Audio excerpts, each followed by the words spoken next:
லலிதாவுக்கு இப்பயாவது கொஞ்சமாவது புத்தி வரட்டும் அப்படின்னு நினைக்கிறவங்க இந்த வீடியோக்கு லைக் பண்ணிட்டு நீங்க என்ன நினைக்கிறீங்க அப்படிங்கறத கமெண்ட் பண்ணுங்க. லலிதா பண்றது உண்மையிலேயே சரியா இல்லையா அப்படிங்கறத சொல்லுங்க. ஏன் அப்படின்னா தன்னோட மகன் இந்த மாதிரி ஒரு விஷயத்த பண்ணவே கூடாது அப்படிங்கறதுல லலிதா ரொம்பவே ஸ்ட்ரிக்டா தான் இருக்காங்க.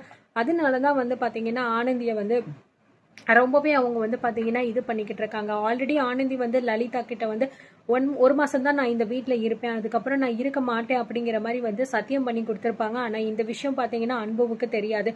சோ இதனாலயே அன்பு ரொம்பவே கன்ஃபியூஷன்ல தான் இருக்கா. அது மட்டும் இல்லாம சுகாதார நிலையத்துக்கு ஆனந்திய கூட்டிட்டு போயிட்டு அந்த குழந்தைக்கு தான் தான் அப்பா அப்படிங்கறத பேரை எப்படியாவது எடுக்கணும் அப்படிங்கிற மாதிரியும் இங்க லலிதா துளசி ரெண்டு பேருமே பயங்கரமா தையா தக்கா அப்படின்னு சொல்லிட்டு குதிச்சுக்கிட்டே இருந்திருக்காங்க. இந்த விஷயம் கேள்விப்பட்ட ஒரு வழியா அன்பு அங்க போயிட்டு எல்லாத்தையுமே சமாதானப்படுத்திட்டு வீட்டுக்கு கூட்டிட்டு வந்துடுறாரு. வீட்டுக்கு கூட்டிட்டு வந்த உடனே ஆனந்திய ரூம்ல உட்கார வச்சுட்டு உடனே விறுவிறுன்னு பாத்தீங்கன்னா இங்க லலிதா துளசி ரெண்டு பேர்கிட்டயுமே வர்றாங்க. வந்த உடனே அன்பு பயங்கரமா கோவமா இருக்கிறத ரெண்டு பேருமே புரிஞ்சுக்கிறாங்க. இங்க பாருங்கம்மா, நீங்க பண்றது எதுவுமே எனக்கு சரி கிடையாது. பையன் பையன் அப்படிங்கிற மாதிரி நினைச்சிட்டு நீங்க பையனோட வாழ்க்கையவே நீங்க மொத்தமா சீரழிக்க போறீங்க அப்படின்னு தான் நான் நினைக்கிறேன். நானும் ஆனந்தியும் நல்லபடியா சந்தோஷமா வாழணும்னு நீங்க நினைக்கிறீங்களா இல்லையான்னு எனக்கு தெரியல. ஆனா எனக்கு தெரிஞ்சு நீங்க பண்ற விஷயம் எல்லாமே பாத்தீங்கன்னா கண்டிப்பா நாங்க ரெண்டு பேரும் நல்லா இருக்கக்கூடாது, எங்க வாழ்க்கையே நாசமாயிரணும் அப்படிங்கிற மாதிரி தான் நீங்க நினைச்சுக்கிட்டு இருக்கீங்க அப்படின்னு தான் எனக்கு தோணுது அப்படிங்கிற மாதிரி அன்பு கோவமா பேசிக்கிட்டு இருக்கா.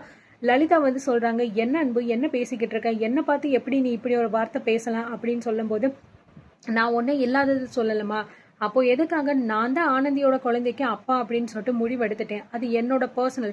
நானே அந்த விஷயத்த ஒத்துக்கிட்டேன். அவங்க ரெண்டு பேருக்குமே நான் தான் இனி எல்லாமே அப்படிங்கிற மாதிரி முடிவாயிருச்சு. அப்படி இருக்கும்போது எப்படி நீங்க அவளை கூட்டிட்டு போயிட்டு பேரை எடுத்தே ஆகணும் அப்படின்னு சொல்லிட்டு நீங்க கம்பல் பண்றீங்க?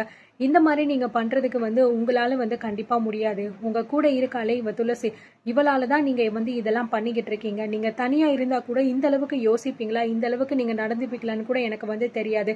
ஏன்னா இதுக்கு முன்னாடி நீங்க தனியா இருக்கும்போது நான் பார்த்த அம்மா வேற, ஆனா இப்போ நீங்க இருக்கிறது கண்டிப்பா என் அம்மாவா இருக்கிறதுக்கு வாய்ப்பே இல்லை அப்படிங்கிற மாதிரி அன்பு பேசுறாரு. உடனே துளசி என்ன மாமா என்ன பேசிக்கிட்டு இருக்கீங்க, உங்க நல்லதுக்காக தானே நாங்க பண்றோம் அப்படின்னு சொல்லும்போது, ஹேய் நீ வாயை மூடு, உன்னை யாரு இதெல்லாம் பேச சொல்லிக்கிட்டு இருக்கா, நீ இந்த வீட்டுல இருக்கிறதுனாலதான் இந்த வீட்டுல பிரச்சனைக்கு மேல பிரச்சனை வந்துகிட்டே இருக்கு. அன்னைக்கே நான் அம்மா கிட்ட சொன்னேன் இவளை இந்த வீட்டை விட்டு வெளியே அனுப்பிடுங்க அப்படின்னு சொல்லிட்டு, அவங்க தான் என்னமோ உன் மேல பாசம் இருக்கு அப்படிங்கறதுக்காக இங்க உட்கார வச்சுக்கிட்டு இருக்காங்க. ஆனா நீ உண்மையிலே இந்த வீட்டுல உள்ளவங்க மேல பாசம்லாம் வைக்கவே கிடையாது. என்னையும் ஆனந்தியும் நீ பிரிக்கணும், அதுக்காக என்னென்ன சகுனி வேலை பண்ணணுமோ அது எல்லாத்தையுமே இந்த வீட்டுல உட்காந்து பாத்துக்கிட்டு நீ இது பண்றது மட்டும் இல்லாம அம்மாவையும் சேர்த்து கெடுத்துக்கிட்டு இருக்க அப்படிங்கிற மாதிரி சொல்றாங்க.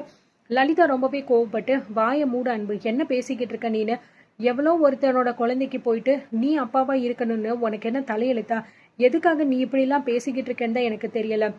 இதுக்கு முன்னாடி என் பையன் அன்பு அப்படிங்கிறது வேற ஒருத்தன், ஆனா இப்போ இருக்கிறது முழுசா மாறி நிக்கிற வேற ஒருத்தன் அப்படிங்கிற மாதிரி சொல்றாங்க. இங்க பாருங்கம்மா, நீங்க என்ன வேணாலும் சொல்லிட்டு போங்க, ஆனா நீங்க ஏதோ ஒரு விஷயத்துக்காக தான் ஆனந்தியை இந்த அளவுக்கு நீங்க டார்ச்சர் பண்றீங்கன்னு எனக்கு நல்லாவே தெரியுது. இப்போ நான் சொல்றத நீங்க நல்லா கேட்டுக்கோங்க. ஆனந்தியும் சரி, அவ வயித்துல வளர்ற குழந்தையும் சரி, அவங்க ரெண்டு பேருமே ஏன் பொறுப்பு, அவங்க ரெண்டு பேருமே எனக்கு முக்கியம். அதனால நீங்க என்ன சொன்னாலும் சரி, அதை எதையுமே நான் செய்யறதுக்கு இப்போ தயாரா கிடையாது. நீங்க இன்னும் வரைக்கும் என் பையன் என் பையன் அப்படின்னு சொல்லிட்டு என் மேல அக்கறை உள்ள மாதிரி எங்க ரெண்டு பேரையுமே பிரிக்கணும், எங்க வாழ்க்கையை நீங்க நாசமாக்கணும் அப்படிங்கிற மாதிரி ஏதாவது நினைச்சீங்க அப்படின்னா அதுக்கப்புறம் உங்க பையன் இந்த வீட்டுக்குள்ள இருக்க மாட்டான். நானும் ஆனந்தியும் இந்த வீட்டை விட்டு வெளியே போறது உறுதி அப்படிங்கிற மாதிரி அன்பு ரொம்பவே கோவப்பட்டுட்டு பாத்தீங்கன்னா உள்ள போயிடுறாரு. லலிதா எதுவுமே பேச மாட்டேங்கிறாங்க. சோ உடனே துளசி அத்தை இப்போதைக்கு நம்ம எதுவுமே பேச வேண்டாம், ஏன்னா இங்க எல்லாருமே ரொம்ப கோபத்துல நம்ம மேல இருக்காங்க. ஏதாவது நம்ம இப்போ பேசணும் அப்படின்னா அது பெரிய பிரச்சனையாகும். ஒருவேளை அவங்க நம்ம மேல போலீஸ் கம்ப்ளைண்ட் கூட கொடுத்துருவாங்க. அப்படி கொடுத்துட்டாங்கன்னா நம்ம ஜெயிலுக்கு போக வேண்டியதா இருக்கும். அதனால இப்போதைக்கு இதெல்லாம் வேண்டாம் அத்தை, கொஞ்சம் பொறுமையா இருப்போம். இது வரைக்கும் நீங்க என்னென்னமோ பண்ணீங்க, அதுவும் அந்த ஆனந்தி பேச்சு போய் கேட்டீங்க. அவ ஒரு மாசத்துல வீட்டை விட்டு வெளியே போயிருவேன் அப்படின்னு சொல்றத நம்பிக்கிட்டு நீங்களும் இருந்திருக்கீங்க. ஆனா இப்போயாவது தயவு செஞ்சு நான் சொல்றதை கேளுங்க. இதுக்கப்புறமும் நான் சொல்ற பிளான பண்ணோம் அப்படின்னா நிச்சயமா அந்த ஆனந்திய அன்பு மாமாவை விட்டு நம்ம பிரிச்சு வச்சிடலாம் அப்படிங்கிற மாதிரி சொல்லிடுறாங்க. அதனால லலிதாவும் பாத்தீங்கன்னா கொஞ்சம் காம்ப்ரமைஸ் ஆகிட்டு அமைதியா இருக்கலாம் அப்படிங்கிற மாதிரி முடிவும் எடுத்துடுறாங்க. இந்த பக்கம் ரூமுக்கு வந்தவொடனே பாத்தீங்கன்னா அன்பு ஆனந்தி கிட்ட சொல்றாரு, என்ன ஆனந்தி உனக்கு என்னதான் ஆச்சு, உன்னோட குழந்தைக்கு நான் அப்பாவா இருக்கிறது உனக்கு பிடிக்கலையா அப்படிங்கிற மாதிரி கேக்குறாங்க. என்ன அன்பு, எதுக்காக இப்படி பேசுறீங்க? நீங்க பேசுறது எனக்கு உண்மையிலேயே ரொம்ப கஷ்டமா இருக்கு அன்பு அப்படிங்கிற மாதிரி ஆனந்தி சொல்றாங்க. நீ பண்றது தான் ஆனந்தி எனக்கு ரொம்ப கஷ்டமா இருக்கு. என் நிலைமையில இருந்து நீ யோசிச்சு பாரு. நீ என்ன சொல்லி என்னை வந்து கூட்டிட்டு போன, ஆனா நீ இப்போ என்ன பண்ண போயிருக்க? இந்த விஷயத்த கூட என்கிட்ட நீ வந்து சொல்லல, மறைச்சிருக்க. அது மட்டும் இல்லாம உன்னை அவங்க 2 பேருமே பேசி கூட்டிட்டு போயிருக்காங்க அப்படின்னா அதுக்கு முன்னாடியே உனக்கு இந்த விஷயம் தெரிஞ்சிருக்கு. அப்போ நீ அதுக்காக தான் பிளான் பண்ணி நீங்க கம்பெனிக்கு வரமாட்டேன் அப்படின்னு லீவும் போட்டிருக்க. ஏன் ஆனந்தி இவ்ளோ விஷயத்த என்கிட்ட வந்து மறைக்க ஆரம்பிச்சிருக்க நீனு? ஏன் என்னால உன் குழந்தைக்கு தகுதியான அப்பாவா இருக்க முடியாதுன்னு நீ நினைக்கிறியா? இல்லைன்னா உனக்கு வந்து பிடிக்கலையா? எதுவா இருந்தாலும் என்கிட்ட சொல்லு ஆனந்தி.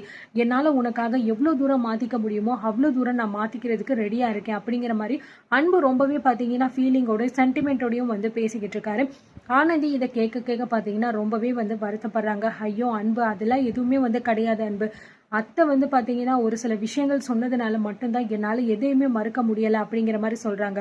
இங்க பாரு ஆனந்தி, கண்டிப்பா வந்து உனக்கும் அம்மாவுக்கும் இது மட்டும் கிடையாது, வேற ஏதோ ஒரு பிரச்சனை இருக்கு அப்படின்னு எனக்கு நல்லாவே தெரியுது. அன்னைக்கு கோகிலா அக்காவோட மாமியாரும் மாமனாரும் வீட்டுக்கு வந்தப்போ அவங்க நடந்துகிட்ட விதம், அதுக்கப்புறம் அவங்க உன்கிட்ட நடந்துக்கிற விதம், இதை எல்லாத்தையுமே வச்சு பார்க்கும்போது நிச்சயமா இதுக்கு பின்னாடி ஏதோ ஒரு விஷயம் இருக்கு. ஆனா இதை நீ என்கிட்ட வந்து மறைக்கிற, அது மட்டும் எனக்கு நல்லாவே வந்து தெரியுது. கூடிய சீக்கிரத்திலேயே அந்த விஷயம் என்ன, எதுக்காக வந்து பாத்தீங்கன்னா நீ வந்து இந்த மாதிரிலாம் பண்ணிக்கிட்டு இருக்க அப்படிங்கிற விஷயத்த நானே கண்டுபிடிக்கிறேன். நீ இப்போதைக்கு என்கிட்ட எதுவும் சொல்ல வேண்டாம் ஆனந்தி. நான் கேட்டாலுமே நீ சொல்ல போறது கிடையாது. ஆனா ஒண்ணு மட்டும் ஞாபகம் வச்சுக்கோ, உன் வயித்துல வளர்ற குழந்தைக்கு நான் தான் அப்பா. இதை யாராலையுமே மாற்றவும் முடியாது, மாத்துறதுக்கு நான் விடவும் மாட்டேன் அப்படிங்கிற மாதிரி அன்பு வந்து பாத்தீங்கன்னா ரொம்பவே ஸ்ட்ரிக்டா வந்து சொல்லிட்டு போயிடுறாரு. ஸோ இதனால ஆனந்திக்கு பாத்தீங்கன்னா அன்பு மேல ஒரு மரியாதையும் அளவு கடந்த ஒரு பாசமும் வந்து வருது. தனக்காகவும் தன்னோட குழந்தைக்காகவும் இவ்வளோ தூரம் அன்பு வந்து பண்றாரு அப்படிங்கிற மாதிரி நினைச்சிட்டு ஆனந்தி ரொம்பவே வந்து சந்தோஷத்துல இருக்காங்க. ஸோ இவங்களோட சந்தோஷம் வந்து அப்படியே நிலைக்குமா இல்லை பாதியிலே வந்து கட்டாக போகுதா அப்படிங்கிறது தெரியல. ஏன்னா மகேஸ்வரம் ஒரு பக்கம் ரொம்பவே பித்து பிடிச்ச மாதிரி அலைஞ்சிக்கிட்டு இருக்காரு, அந்த குழந்தையோட ஹார்ட் பீட் கேட்க முடியாம. இந்த பக்கம் லலிதா. ஸோ ஆக மொத்தம் ஒரு கன்ஃபியூஷிங்கான ஒரு ஸ்டேஜில் தான் போய்கிட்டு இருக்கு. ஸோ பார்க்கலாம் அடுத்தடுத்து ரொம்பவே இன்ட்ரெஸ்டிங்கான விஷயங்கள் நடக்க போகுது அப்படின்னு சொல்லிட்டு. அண்ட் இதை பற்றி நீங்கள் என்ன நினைக்கிறீங்க அப்படிங்கிறத கமெண்ட்ல சொல்லுங்கள். தேங்க்யூ.